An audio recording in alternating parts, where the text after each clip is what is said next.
Si Mr. Villain ay isang mataas na miyembro ng Evil League na araw-araw nakikipaglaban upang puksain ang sangkatauhan at angkinin ang mundo. Hindi tulad ng ibang mga grupo, may mga araw silang pahinga. Sa isa sa mga pagkakataong iyon, napadpad si Mr. Villain sa zoo.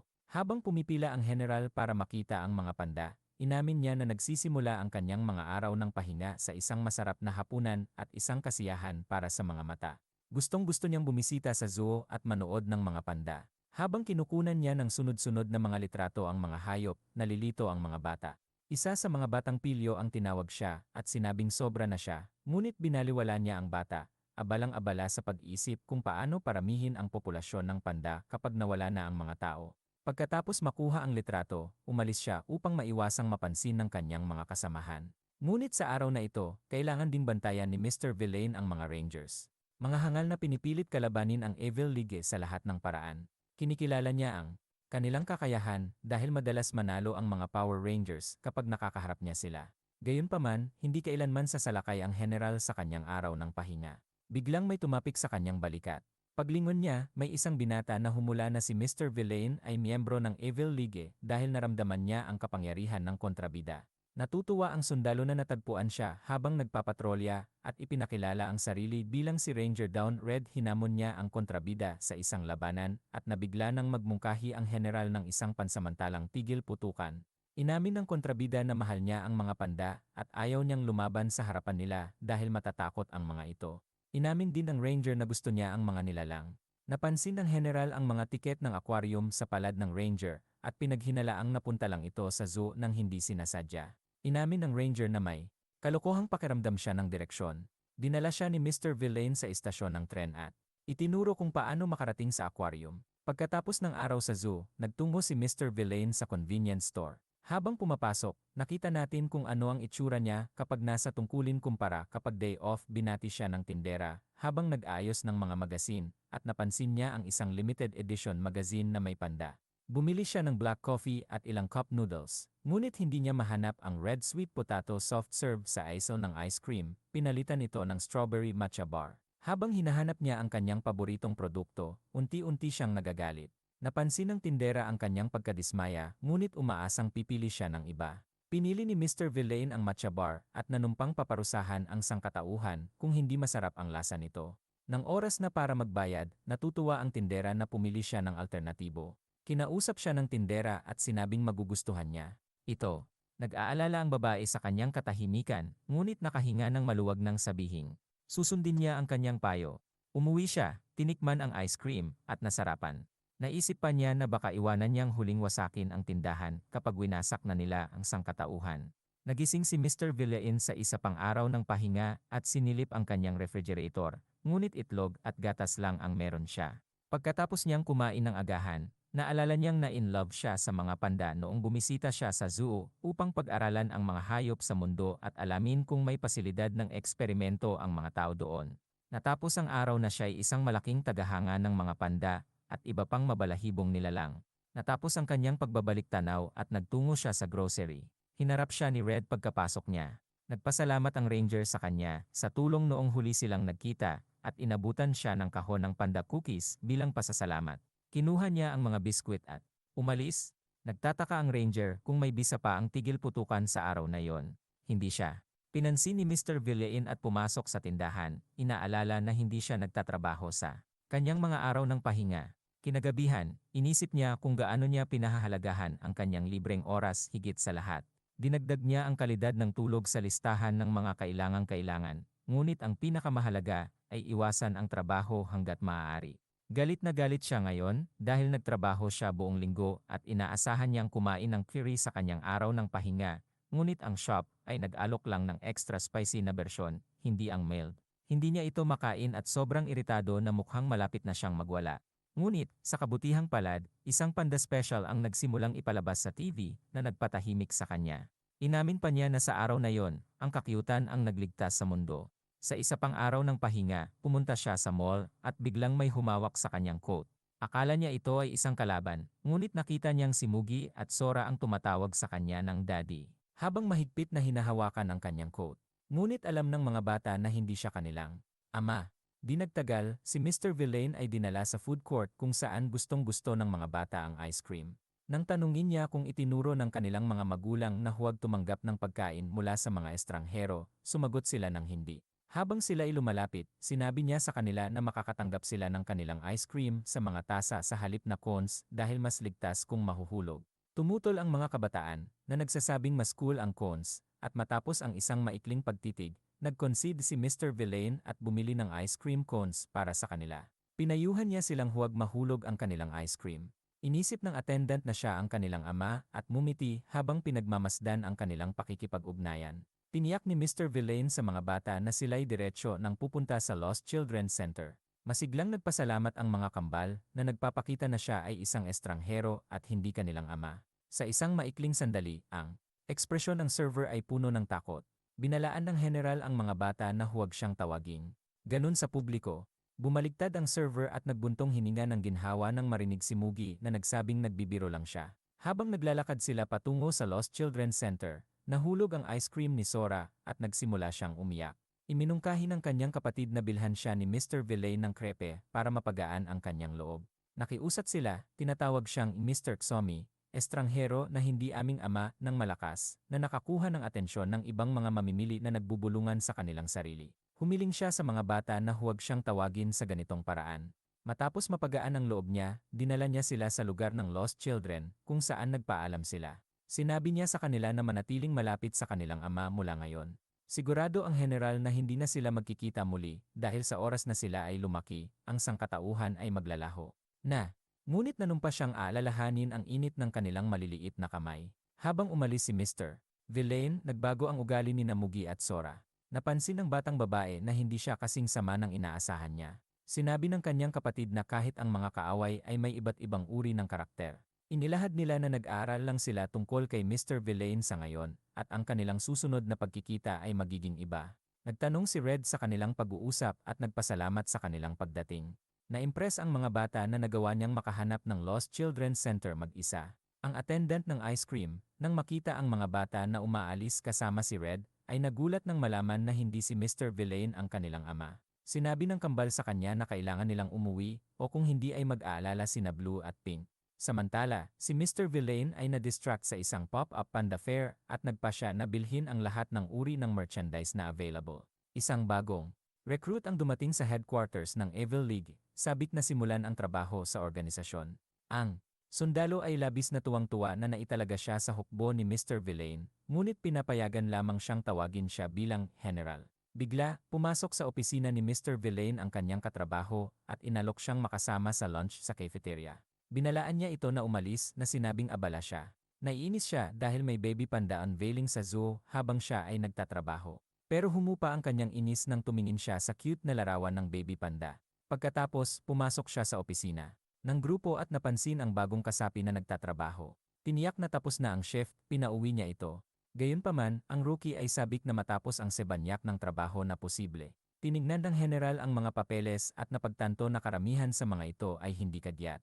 Ininform niya ang bagong kasapi na sila ay nakikipaglaban sa isang pangmatagalang digmaan at ang Earth ay hindi bibigay sa isang araw lamang. Hinikayat niya ang bagong kasapi na alagaan ang kanyang isipan at katawan o kung hindi ay mauubos siya. Sa wakas, pinaalalahanan ni Mr. Villain siya na mayroon silang susunod na araw na pahinga, kaya dapat niyang sulitin ito. Habang umaalis ang boss, nagulat ang bagong kasapi na nakipag-usap sa kanya ang general at nagsimulang mag-research ng mga pinakamagandang bagay na maaari niyang gawin sa kanyang araw ng pahinga. Nagdesisyon siyang bumisita sa zoo at napamangha sa mga panda. Kinabukasan, sinabi niya kay Mr. Villain ang tungkol sa kanyang pagbisita sa zoo na nahikayat. Nang ulat ng general, nagdala siya ng mga tsokolate na may hugis panda bilang tanda ng pasasalamat at pinuri siya ng boss. Nang bumalik si Mr. Villain sa bahay ng gabing iyon, binuksan niya ang mga tsokolate pero hindi niya ito makain dahil masyado itong cute. Tinawag niyang barbarik ang sangkatauhan bago ipakita ang mga tsokolate sa buong kanyang bahay hanggang sa mag-expire ang mga ito isang gabi. Pagkatapos umuwi mula sa pagtrabaho na pagod, naiisip ni Mr. Villain kung gaano kahusay ang buhay kung mayroon siyang pet panda na tatanggapin siya. Gusto niyang makipag-coexist ang mga panda sa kanila pagkatapos maglaho ang mga tao at nananabik siya sa mga gawain na gagawin niya kasama sila. Nagising siya kinabukasan sa sahig, na parang ang kanyang pananaw sa isang planetang puno ng panda ay nagbigay muli sa kanya ng determinasyon na puksain ang sangkatauhan. Bumisita siya sa zoo na determinado na kumpirmahin kung ang mga buntot ng panda ay talagang puti gaya ng karaniwang pinaniniwalaan. Gayunpaman, hindi siya sigurado dahil ang mga tainga at mga limbs ng nilalang ay itim. Nagpasya siyang kumuha ng yearly zoo pass upang makumpirma ito para sa kanyang sarili. Matapos maghintay kasama ang ibang bata ng 3 oras, sa wakas ay nakita nila ang buntot, puti ito. Nag-fist bump sila, nagdiriwang ng kanilang pasensya. Pagkatapos, nakilala niya ang parehong bata sa petting zoo. Tinuruan siya ng batang lalaki kung paano maayos na hawakan ang mga kuneho, na ibinunyag na nagnanais siyang maging veterinaryo balang araw.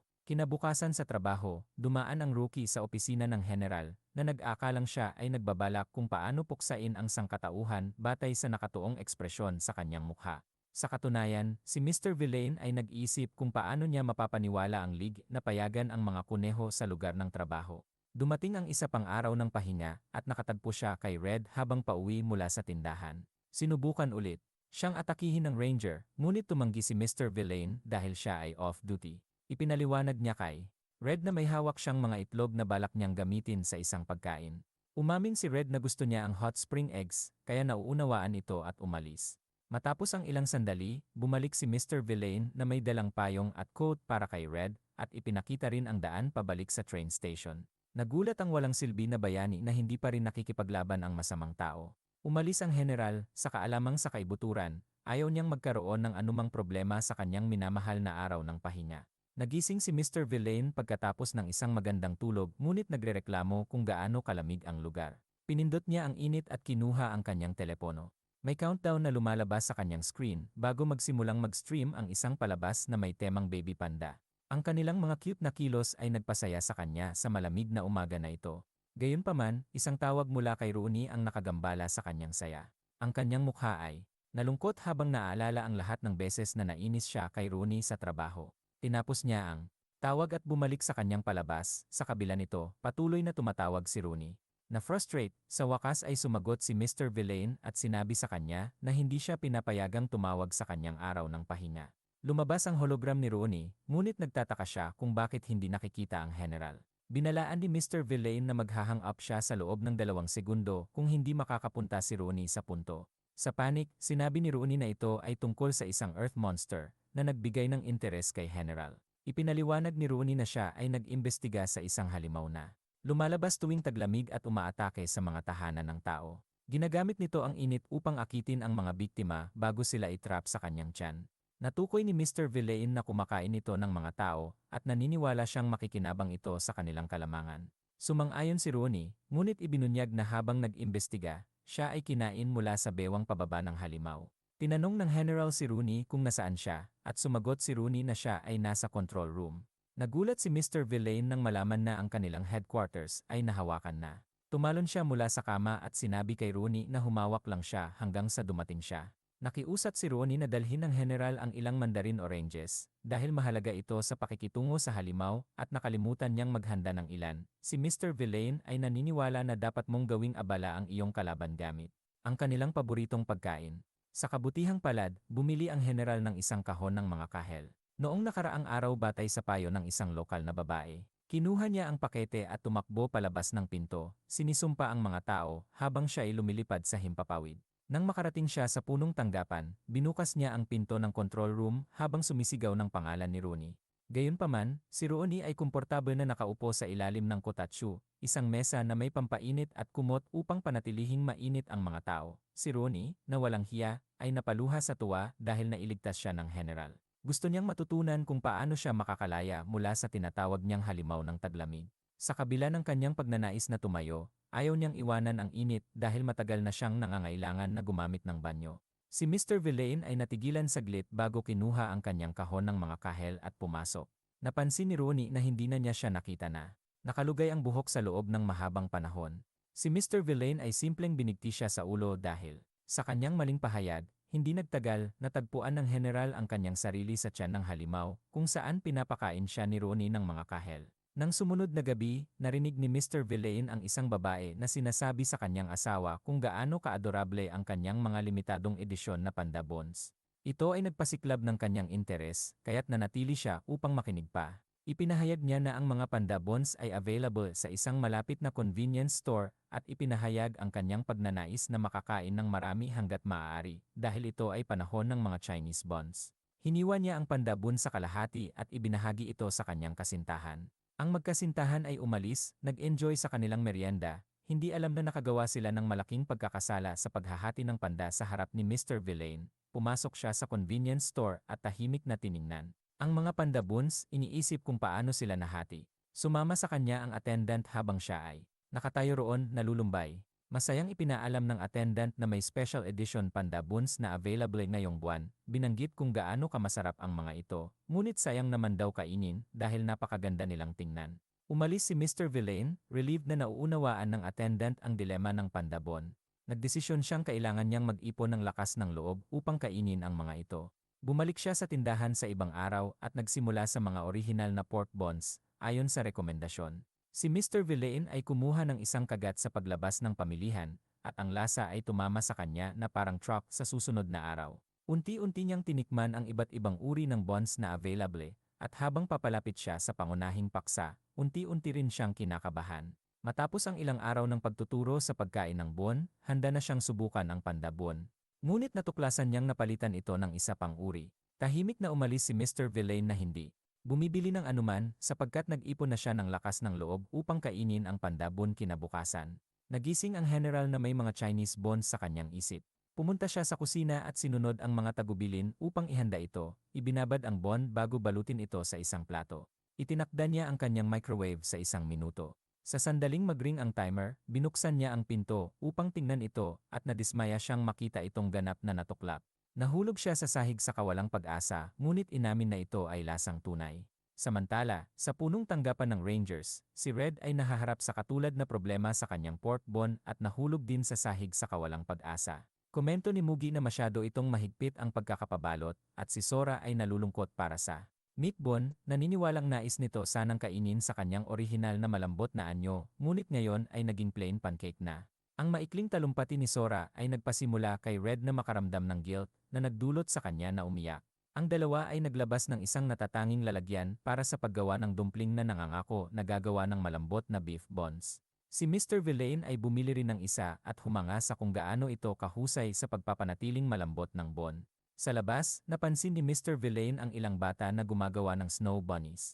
Nang umalis ang mga ito, gumawa siya ng mas malaking snow bunny sa tabi nito. Gayunpaman, dinala niya ito pauwi at itinago sa refrigerator. Patuloy siyang nag-check dito sa mga susunod na araw hanggang sa wakas ay natunaw ito. Kinabukasan sa trabaho, siya ay may masamang mood dahil sa natunaw na kuneho. Si Rooney at Ang bagong dating ay nalilito. Si Mr. Villain ay naglakad sa bayan upang bigyang pugay ang snow rabbit. Pagkatapos, pumunta siya sa zoo para sa ilang oras ng pagre-relax kasama ang mga panda. Dumating siya sa pinakamahabang hagdang-hagdang bato sa mundo at nakatagpo ng isang matandang lalaki na nahihirapang umakyat. Inaalok ng general na buhatin ang mga gamit ng matanda at siya ay nagpapasalamat. Habang nagpapatuloy, napansin ni Mr. Villain na nahihirapan ang lalaki at inaalok siyang buhatin siya pataas. Tinanggap ng matanda ang alok. Sa wakas ay umabot sila sa tuktok ng hagdang-hagdang bato at napansin ng matandang lalaki ang magandang ugali ng general. Tinanong niya kung si Mr. Villain ay tutulong muli sa kanya at pumayag ang general kahit na wala siyang ideya kung ano ang kanyang gagawin.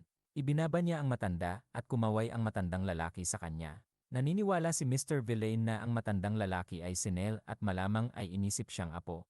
Ang pagkakita sa kanya sa ganoong posisyon ay nagpaisip sa kanya kung gaano kabilis magbago ang mga tao, na halos nakakabahala makita. Nang gabing iyon, si Mr. Villain ay nakatulog at nanaginip tungkol sa matandang lalaki na nagpakilala sa kanyang sarili bilang Santa Claus at humiling ng tulong ni Mr. Villain sa paghahatid ng kanyang mga regalo sa Pasko. Nagising si Mr. Villain na naguguluhan tungkol sa kanyang panaginip. Kinabukasan, dahil sa sakit ng kanyang katawan, bumangon siya mula sa kama at natuklasan na ito ay araw ng Pasko. Gayunpaman, isinasaalang-alang niya itong espesyal dahil ito ay simpleng araw lamang ng pahinga. May isang lalaki na naglalakad sa isang tahimik na kalye sa gabi na mukhang pagod at kakaiba. Tumigil siya sa convenience store kung saan siya ay tinanggap ni Yamano, ngunit hindi siya tumugon. Agad niyang kinuha ang isang shopping basket.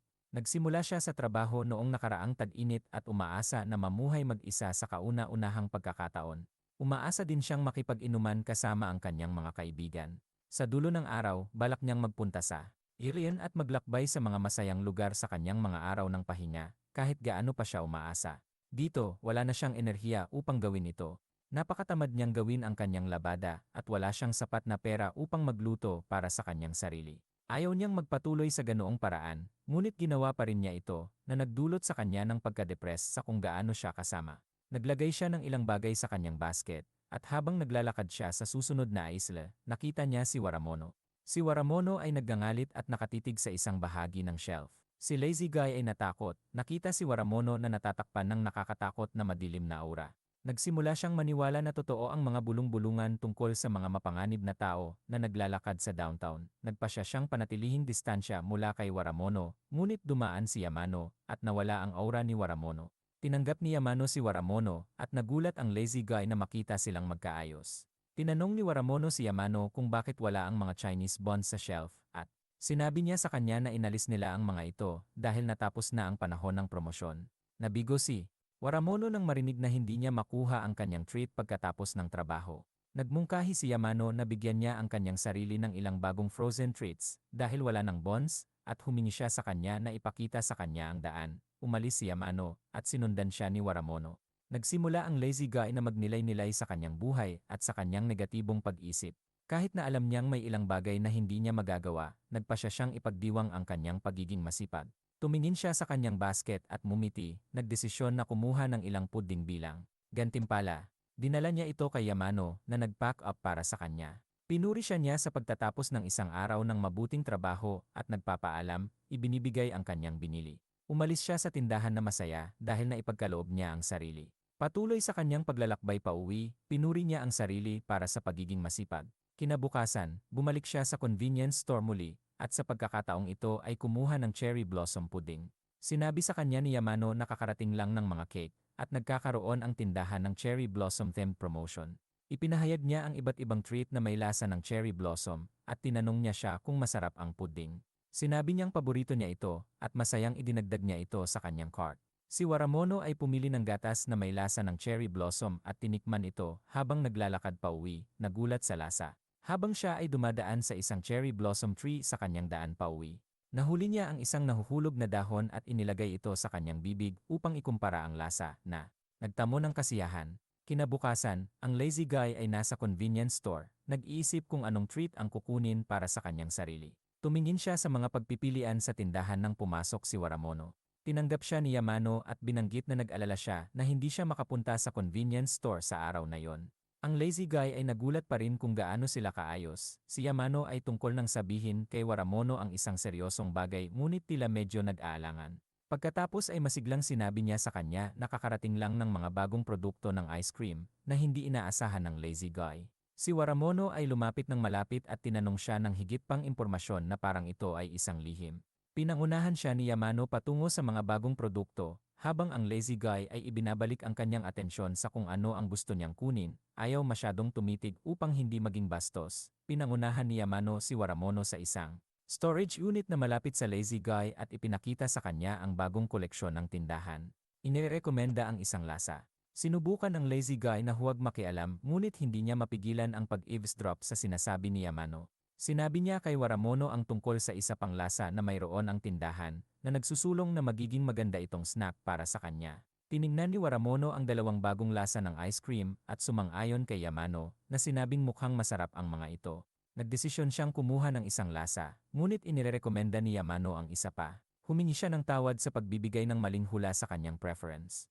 Ayaw ng Lazy Guy na makita si Waramono na magalit at naghahanda na tumakas kung mangyari ito. Sinabi ni Waramono kay Yamano na pagkakatiwalaan niya ang kanyang mga rekomendasyon dahil palaging tama ang mga ito.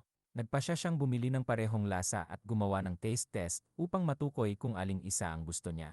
Humingi siya ng tawad sa pagpapagawa sa kanya ng dalawa, ngunit sumagot siya na babalik din siya sa ibang araw upang kunin ang isa pa. Matapos siyang sabihang suriin siya, pumunta sila sa counter. Tiningnan ng Lazy Guy ang storage unit na may bagong koleksyon ng mga produkto. Nilapitan niya ito at nagpasya na kumuha ng ice cream bilang kanyang treat, nag-iisip kung aling lasa ang pipiliin. Ipinak ni Yamano ang mga binili ni Waramono at ibinigay ito sa kanya. Umalis siya sa tindahan na may paalam sa kanya na mag-ingat.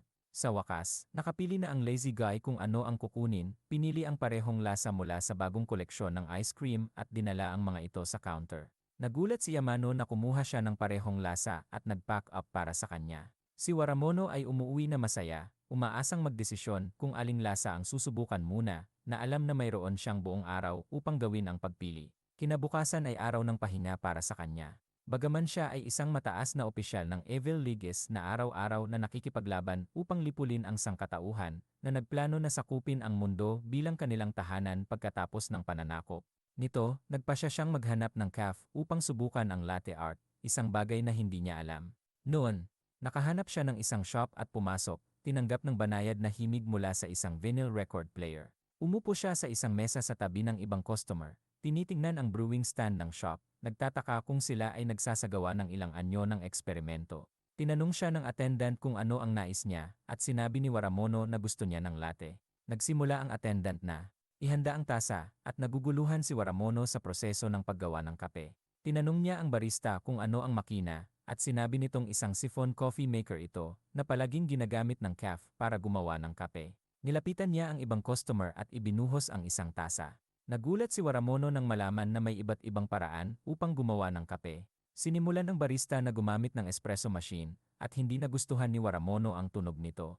Nagtataka siya kung bakit kailangang gumawa ng ganoong ingay ng attendant para lang makagawa ng kape. Dinala ng barista ang latte ni Waramono sa kanya, at kinuha ni Waramono ang kanyang telepono para kumuha ng litrato. Naisip niyang karapat-dapat ang tasa sa mga usap-usapan at nagtataka siya kung paano niya ito iinumin. Tiningnan niya ito mula sa iba't ibang anggulo at pagkatapos ay pinagmamasdan niya kung paano. Iniinom ng customer sa malapit ang kanya. Ang customer ay umiinom ng malaki mula sa kanyang latte. At nagulat si Waramono sa kung gaano kalaki ang nabawas sa panda. Ipinatong niya ang tasa at nakaramdam ng awa para sa maliit na panda sa kanyang tasa. Naisip niya na ang mga nag-imbento ng konsepto ng latte art ay walang puso. Sinabi sa kanya ng panda na huwag mag-alala dahil iyon ang kanyang kapalaran. Pinagmamasdan ni Waramono habang unti-unting natutunaw ang panda at umiinom siya ng isang huling swig. Ang alaala ng panda ay bumabagabag kay Waramono at nakaramdam siya ng awa. Nakiramay sa kanya ang customer at umorder ng isa pang tasa ng latte art para kay Waramono. Umuwi si Waramono na may dalang mabibigat na bag, nakaramdam siya ng labis na awa para sa panda kaya't bumili siya ng masyadong maraming latte art. Ang mga bag ay sobrang bigat na halos matumba siya. May dala rin siyang maraming gatas sa bag para gumawa ng iba't ibang pagkain. Alam niyang magtatrabaho siya ng maraming araw sa susunod na linggo kaya't nagpasya siyang gamitin ang kanyang libreng araw upang gumawa ng ilang pagkain ng maaga. May naisip siyang ideya na dekorasyonan ang kanyang pudding at almond jelly gamit ang panda art kapag natapos na siyang gumawa. Nais niyang gamitin ang araw na iyon bilang isang pagsubok, at dahil inaasahan niyang magkakaroon ng ilang pagkakamali, nagdesisyon siyang kumuha ng dagdag na gatas upang makabawi. Nakakita siya ng ilang panda dishware na binili niya upang ipagluto ang kanyang mga pagkain. Sa wakas, nakauwi si Waramono sa kanyang gusali, ngunit naharap siya sa isang malaking hanay ng mga hagdang-hagdang tila imposibleng akyatin. Ang makabalik sa kanyang gusali na buo ang mga grocery ay isang malapit ng imposibleng gawain na nagawa niyang tapusin. Ang mga hagdang-hagdang tila umaabot sa langit, at nagtataka si Waramono kung bakit walang elevator na na-install sa gusali. Nagpasya siyang kalimutan ang lahat ng iyon at kumuha ng unang hakbang patungo sa kanyang kalayaan. Nagpasya siyang hindi sumuko at patuloy na umakyat sa hagdang-hagdang. Bawat hakbang na kanyang tinatahak ay nagiging sanhi ng halos pagkapunit ng kanyang mga balikat at kamay.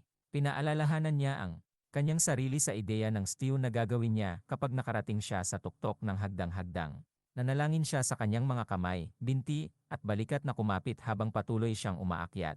Nakatingin siya sa tuktok ng hagdang-hagdang na may pagnanasa, at sa wakas ay naabot niya ito.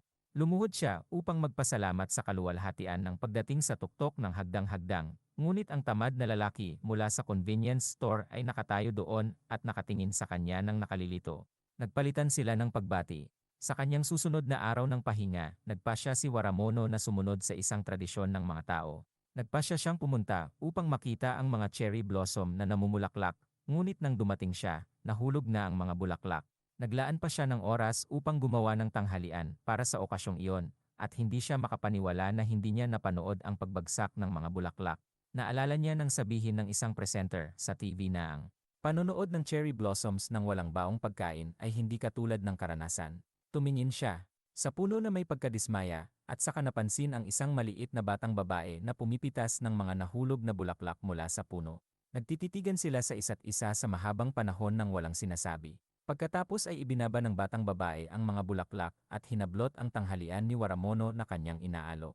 Umupo sila sa isang pampublikong bangko sa ilalim ng cherry blossom at nagsimulang kumain ng tanghalian ang batang babae. Tinanong ni Waramono siya kung hindi siya. Tinuruan ng kanyang mga magulang na huwag tumanggap ng pagkain mula sa mga estranghero.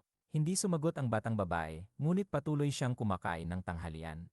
Tinanong niya kung talagang gutom siya na hindi siya nag-aalala tungkol dito. Hindi siya sumagot, patuloy lang siyang kumakain ng kanyang bagong natuklasang tanghalian. Pinalo ni Waramono ang kanyang mukha sa pagkadismaya sa lahi ng tao at nangako na lilipulin ang sangkatauhan. Tinanong siya ng batang babae kung maaari siyang humingi ng isa pang rice ball at sinabi niya sa kanya na kunin ang kahit ilan na gusto niya. Sinimulan niyang kainin ang rice ball. Tinanong siya kung pumunta siya upang makita ang mga bulaklak ng cherry blossom at sinabi ni Waramono na iyon ang kanyang plano, ngunit tila nahuli na siya. Nagbuhos siya ng kaunting tsaa mula sa kanyang dermos at iniabot ito sa kanya, sinasabing ngumunguya ng maayos ang kanyang pagkain. Sinabi ng batang babae na ipapakita niya sa kanya ang mga bulaklak ng cherry blossom. Binuksan niya ang kanyang mga kamay at ang ilan sa mga bulaklak ay nagkalat sa hangin. Nalaman ni Waramono na hindi katulad ng mga halaman sa kanyang planetang tahanan, na nananatili ang mga bulaklak hanggang sa matuyot. Ang puno ng cherry blossom ay nagkakalat ng mga talulot agad pagkatapos nilang mamukadkad. Nagulat siya na nakikita ng mga tao ang kababalaghan na yon na kamangha-mangha.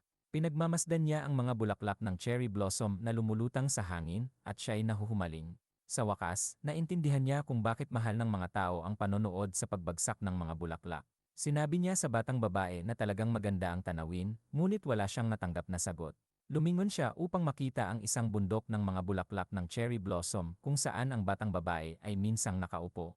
Nagtataka siya kung umalis na ang batang babae at nagpa siya ng umuwi pagkatapos ng araw na yon. Bumalik si Waramono ng maraming beses sa puno ng cherry blossom na may baong tanghalian upang panoorin ang pagbagsak ng mga bulaklak. Ngunit hindi na niya muling nakita ang batang babae. Nagpasya siyang bumisita sa susunod na taon kapag ang puno ay namumulaklak muli.